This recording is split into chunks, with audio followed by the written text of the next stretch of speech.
5. When he awoke, it was almost dark and the boy was gone.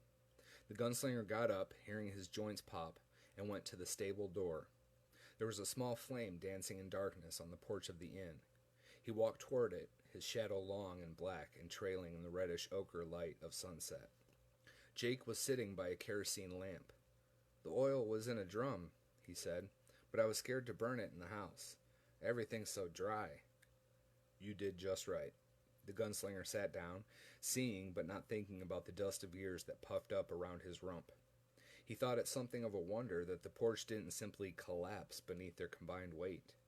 The flame from the lamp shadowed the boy's face with delicate tones. The gunslinger produced his poke and rolled a cigarette. "We have to palaver," he said. Jake nodded, smiling a little at the word. "I guess you know I'm on the prod for the man you saw." "Are you going to kill him?"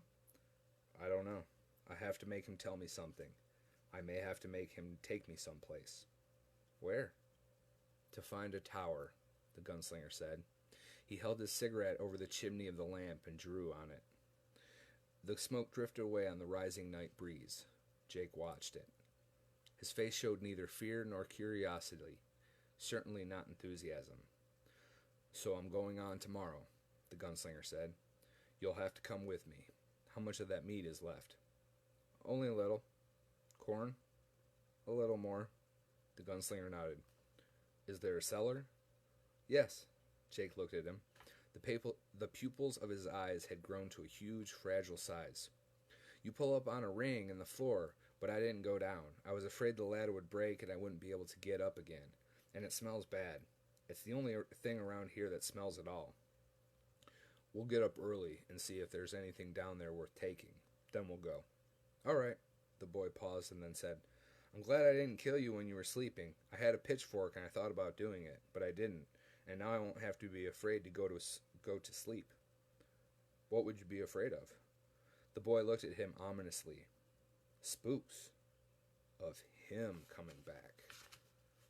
"The man in black," the gunslinger said, not a question. "Yes. Is he a bad man?"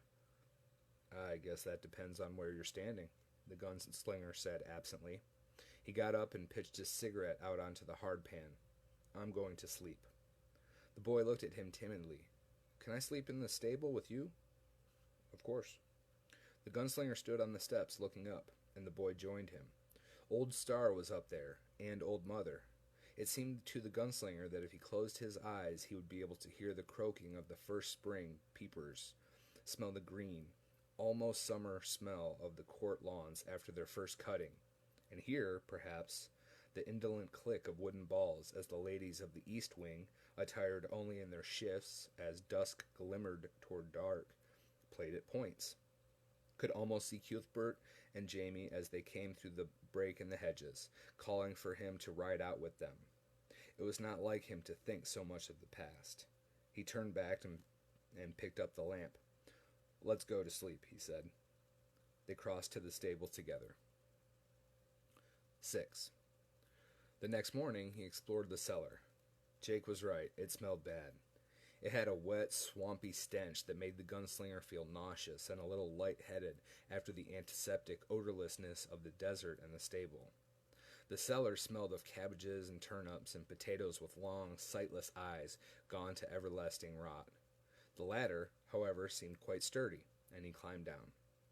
The floor was earthen, and his head almost touched the overhead beams. Down here spiders still lived, disturbingly big ones with mottled gray bodies. Many were muties, the true thread long lost. Some had eyes on stalks, some had what might have been as many as 16 legs. The gunslinger peered around and waited for his night eyes. "You all right?" Jake called down nervously. "Yes." He focused on the corner. "There are cans. Wait." He went carefully to the corner, ducking his head. There was an old box with one side folded down. The cans were vegetables, green beans, yellow beans, and 3 cans of corned beef. He scooped up an armload and went back to the ladder. He climbed halfway up and handed them to Jake, who knelt to receive them. He went back for more. It was on the 3rd trip that he heard the groaning in the foundations. He turned, looked, and felt a kind of dreamy terror wash over him, a feeling both languid and repellent. The foundation was composed of huge sandstone blocks that had probably been evenly cornered when the way station was new, but which were now at every zigzag, drunken angle. It made the wall look as if it were inscribed with strange, meandering hieroglyphics, and from the joining of two of these abstruse cracks, a thin spill of sand was running, as if something on the other side was digging itself through with slobbering, agonized intensity. The groaning rose and fell, becoming louder, until the whole cellar was full of the sound, an abstract noise of ripping pain and dreadful effort. "Come up!" Jake screamed. "Oh, Jesus, mister, come up!" "Go away," the gunslinger said calmly. "Wait outside. If I don't come up by the time you count to 300, get the hell out." "Come up!" Jake screamed again. The gunslinger didn't answer. He pulled leather with his right hand. There was a hole as big as a coin in the wall now. He could hear, through the curtain of his own terror, Jake's pattering feet as the boy ran. Then the spill of sand stopped. The groaning ceased, but there was a sound of steady, labored breathing. "Who are you?" the gunslinger asked. No answer. And in the high speech, his voice filling with the old thunder of command, Roland demanded, "Who are you, demon? Speak if you would speak. My time is short, my patience shorter." "Go slow," a dragging, clotted voice said from within the wall. And the gunslinger felt the dreamlike terror deepen and grow almost solid. It was the voice of Alice, the woman he had stayed with in the town of Tull, but she was dead. He had seen her go down himself, a bullet hole between her eyes. Fathoms seemed to swim by his eyes, descending. "Go slow past the drawers, gunslinger. Watch for the Tahin. While you travel with the boy, the man in black travels with your soul in his pocket." "What do you mean? Speak on." But the breathing was gone. The gunslinger stood for a moment, frozen, and then one of the huge spiders dropped on his arm and scrambled frantically up to his shoulder. With an involuntary grunt, he brushed it away and got his feet moving. He did not want to do the next thing, but custom was strict, inviolable. "Take the dead from the dead," the old proverb said. "Only a corpse may speak true prophecy." He went to the hole and punched at it. The sandstone crumbled easily at the edges, and with a bare stiffening of muscles, he thrust his hand through the wall and touched something solid, with raised and fretted knobs. He drew it out. He held a jawbone, rotted at the far hinge. The teeth leaned this way and that. "All right," he said softly. He thrust it rudely into his back pocket and went back up the ladder, carrying the last cans awkwardly. He left the trapdoor open. The sun would get in and kill the muty spiders.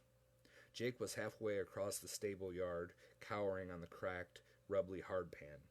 He screamed when he saw the gunslinger, backed away a step or two, and then ran to him, crying, "I thought it got you. That it got you. I thought—" "It didn't. Nothing got me." He held the boy to him, feeling his face, hot against his chest, and his hands, dry against his rib cage. He could feel the rapid beating of the boy's heart. It occurred to him later that this was when he began to love the boy, which was, of course, what the man in black must have planned all along. Was there ever a trap to match the trap of love? "Was it a demon?" The voice was muffled. "Yes, a speaking demon. We don't have to go back there anymore. Come on, let's shake a mile." They went to the stable, and the gunslinger made a rough pack from the blanket he'd slept under. It was hot and prickly, but there was nothing else. That done, he filled the water bags from the pump. "You carry one of the water bags," the gunslinger said. "Wear it around your shoulders. See?" "Yes." The boy looked at him worshipfully, the look quickly masked. He slung one of the bags over his shoulders. "Is it too heavy?" "No, it's fine." "Tell me the truth now. I can't carry you if you get a sunstroke." "I won't have a sunstroke. I'll be okay." The gunslinger nodded. "We're going to the mountains, aren't we?" Yes. They walked out into the steady smash of the sun. Jake, his head as high as the swing of the gunslinger's elbows, walked to his right and a little ahead, the rawhide wrapped ends of the water bag hanging nearly to his shins. The gunslinger had crisscrossed two more water bags across his shoulders and carried the sling of food in his armpit, his left arm holding it against his body. In his right hand was his pack, his poke, and the rest of his gunna. They passed through the far gate of the way station and found the blurred ruts of the stage track again. They had walked perhaps 15 minutes when Jake turned around and waved at the two buildings. They seemed to huddle in the titanic space of the desert. "Goodbye!" Jake cried. "Goodbye!" Then he turned back to the gunslinger, looking troubled. "I feel like something's watching us." "Something, or someone," the gunslinger agreed. "Was something hiding there? Hiding there all along?" "I don't know. I don't think so." "Should we go back? Go back and..." "No, we're done with that place." "Good," Jake said fervently. They walked. The stage track breasted a frozen sand drumlin, and when the gunslinger looked around, the way station was gone. Once again there was the desert, and that only. 7. They were 3 days out of the way station. The mountains were deceptively clear now.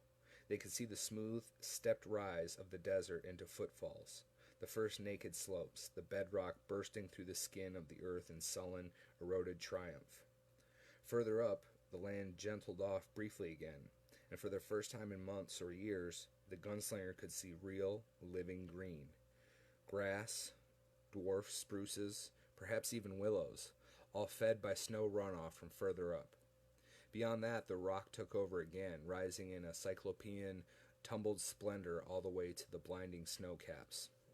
Off to the left, a huge slash showed the way to the smaller, eroded sandstone cliffs and mesas and buttes on the far side. This draw was obscured in the almost continual gray membrane of showers. At night, Jake would sit fascinated for the few minutes before he fell into sleep, watching the brilliant swordplay of the far-off lightning, white and purple, startling in the clarity of the night air. The boy was fine on the trail. He was tough, but more than that, he seemed to fight exhaustion with a calm reservoir of will which the gunslinger appreciated and admired. He didn't talk much, and he didn't ask questions, not even about the jawbone, which the gunslinger turned over and over in his hands during his evening smoke. He caught a sense that the boy felt highly flattered by the gunslinger's companionship, perhaps even exalted by it, and this disturbed him. The boy had been placed in his path. While you travel with the boy, the man in black travels with your soul in his pocket. And the fact that Jake was not slowing him down only opened the way to more sinister possibilities. They passed the symmetrical campfire leavings of the man in black at regular intervals, and it seemed to the gunslinger that these leavings were much fresher now. On the third night, the gunslinger was sure that he could see the distant spark of another campfire, somewhere in the first rising swells of the foothills. This did not please him as much as he once might have believed. One of Quart's sayings occurred to him. "Where the man who fakes a limp." Near 2 o'clock on the fourth day out from the way station, Jake reeled and almost fell. "Here, sit down," the gunslinger said. "No, I'm okay." "Sit down." The boy sat obediently. The gunslinger squatted close by so Jake would be in his shadow. "Drink." "I'm not supposed to until..." "Drink." The boy drank 3 swallows. The gunslinger wet the tail of the blanket, which held a good deal less now, and applied the damp fabric to the boy's wrists and foreheads, which were fever dry. "From now on, we rest every afternoon at this time, 15 minutes. Do you want to sleep?" "No." The boy looked at him with shame. The gunslinger looked back blandly. In an abstracted way, he withdrew one of the bullets from his belt and began to twirl it hoken between his fingers. The boy watched, fascinated. "That's neat," he said. The gunslinger nodded. "Yar." He paused. "When I was your age, I lived in a walled city. Did I tell you that?" The boy shook his head sleepily. Sure, and there was an evil man. The priest? What? Oh. Well, sometimes I wonder about that, tell you true, the gunslinger said. If they were two, I think now they must have been brothers, maybe even twins. But did I ever see them together? No, I never did. This bad man, this Martin, he was a wizard. Like Merlin. Did they ken Merlin where you come from? Merlin and Arthur and the Knights of the Round Table, Jake said dreamily. The gunslinger felt a nasty jolt go through him. Yes, he said. Arthur Eld, you say true. I say thank you. I was very young, but the boy was asleep sitting up, his hands folded neatly in his lap.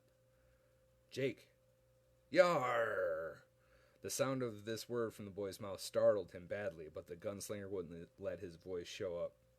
When I snap my fingers, you'll wake up. You'll be rested and fresh. Do you ken it? Yes. Lie over, then. The gunslinger got makings from his poke and rolled a cigarette. There was something missing.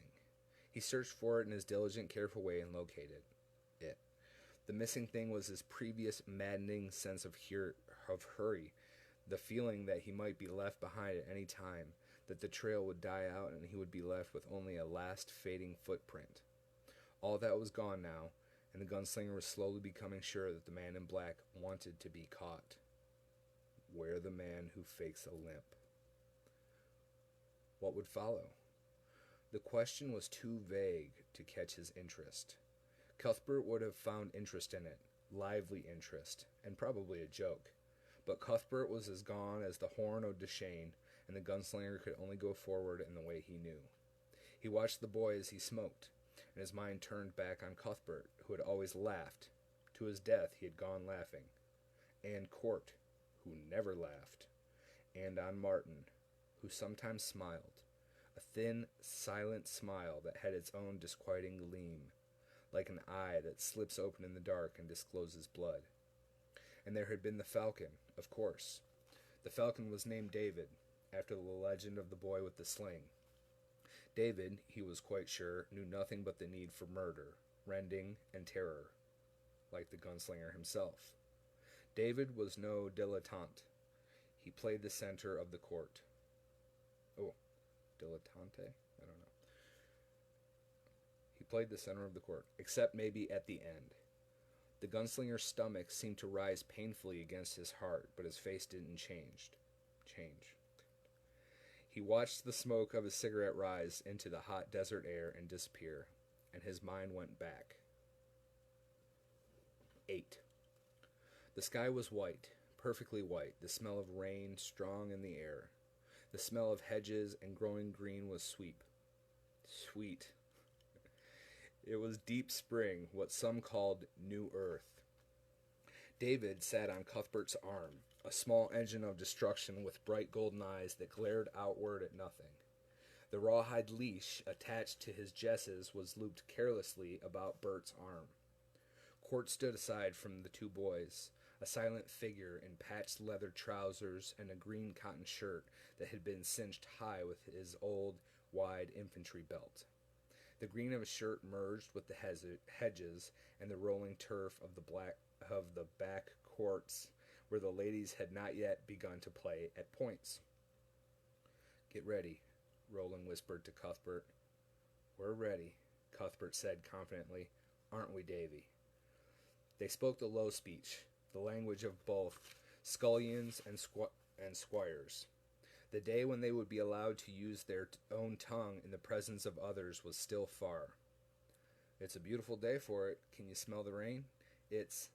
Court abruptly raised the trap in his hand and let the side fall open. The dove was out and up, trying for the sky in a quick, fluttering blast of its wings. Cuthbert pulled the leash, but he was slow. The hawk was already up, and his takeoff was awkward. The hawk recovered with a brief twitch of its wings. It struck upward, trudging the air, gaining altitude over the dove, moving bullet swift. Court walked over to where the boy stood, casually, and swung his huge and twisted fist at Cuthbert's ear. The boy fell over with a sound, although his lips writhed back from his gums. A trickle of blood flowed slowly from his ear, and onto the rich green grass. "You were slow, maggot," he said. Cuthbert was struggling to his feet. "I cry your pardon, Court. It's just that I—" Court swung again, and Cuthbert fell over again. The blood flowed more swiftly now. "Speak the high speech," he said softly. His voice was flat, with a slight, drunken rasp. "Speak your act of contrition in the speech of civilization for which better men than you will ever have died, maggot." Cuthbert was getting up again. Tears stood brightly in his eyes, but his lips were pressed together in a tight line of hate which did not quiver. "I grieve," Cuthbert said in a voice of breathless control. "I have forgotten the face of my father, whose guns I hope to someday bear." "That's right, brat," Court said. "You'll consider what you did wrong, and sharpen your reflections with hunger. No supper, no breakfast." "Look!" Roland cried. He pointed up. The hawk had climbed above the soaring dove. It glided for a moment, its stubby wings outstretched and without movement on the still, white spring air. Then it folded its wings and dropped like a stone. The two bodies came together, and for a moment Roland fancied he could see blood in the air. The hawk gave a brief scream of triumph. The dove fluttered, twisting to the ground, and Roland ran toward the kill, leaving Court and the chastened Cuthbert behind him. The hawk had landed beside its prey and was complacently tearing into its plump white breast. A few feathers seesawed slowly downward. "David!" the boy yelled, and tossed the hawk a piece of rabbit flesh from his poke. The hawk caught it on the fly, ingested it with an upward shaking of its back and throat, and Roland attempted to release the bird. The hawk whirled, almost absent-mindedly, and ripped skin from Roland's arm in a long, dangling gash. Then it went back to its meal. With a grunt, Roland looped the leash again, this time catching David's diving, slashing beak on the leather gauntlet he wore. He gave the hawk another piece of meat, then hooded it. Docilely, David climbed onto his wrist. He stood up proudly, the hawk on his arm. "What's this? Can you tell me?" Court asked, pointing to the dripping slash on Roland's forearm.